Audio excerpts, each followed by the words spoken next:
I have no use for the wealth that ordinary people desire.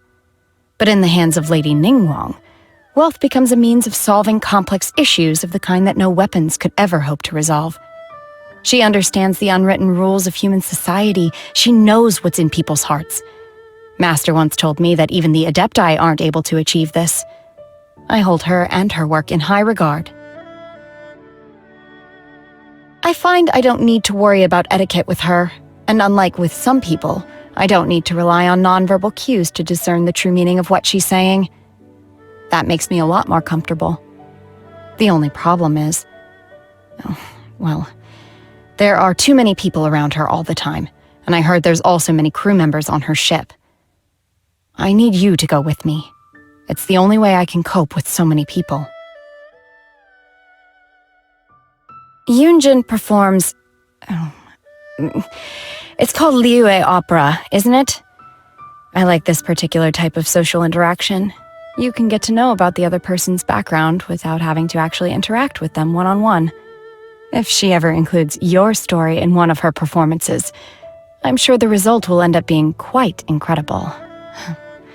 I'm looking forward to it.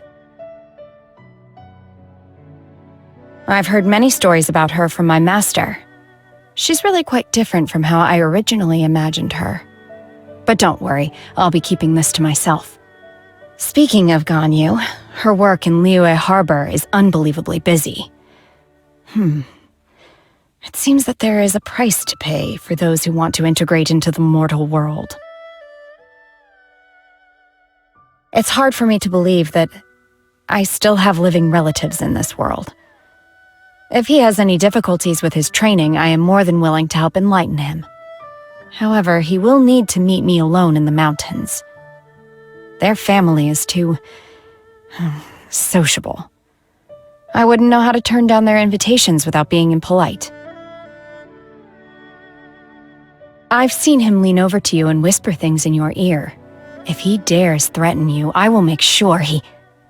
You mean it's just an in-joke between friends? Genuinely? That gentleman claims to be immortal, yet is very familiar with my master, who is an adeptus. Master once said, if you see him drinking on a stone stool in front of my abode, do not disturb him. Let him sit quietly for a while. And that's precisely what I did. The quality of his medicinal herbs is as good as it gets. He is also easygoing and considerate of others. By comparison, the little snake on his neck has no filter at all. Don't worry, I didn't lift a finger against it. I won't go as far as getting into a quarrel with a snake. I often see her wandering in the woods singing strange songs. Actually, I must have heard all of her songs several times each by now. I'm used to her singing, but I still find it strange. That being said, I don't hate it either. My first impression of him was that he's not one to smile. After meeting him again more recently, however, he's still as reserved as ever, but he seems a lot more relaxed now. Maybe he met someone special.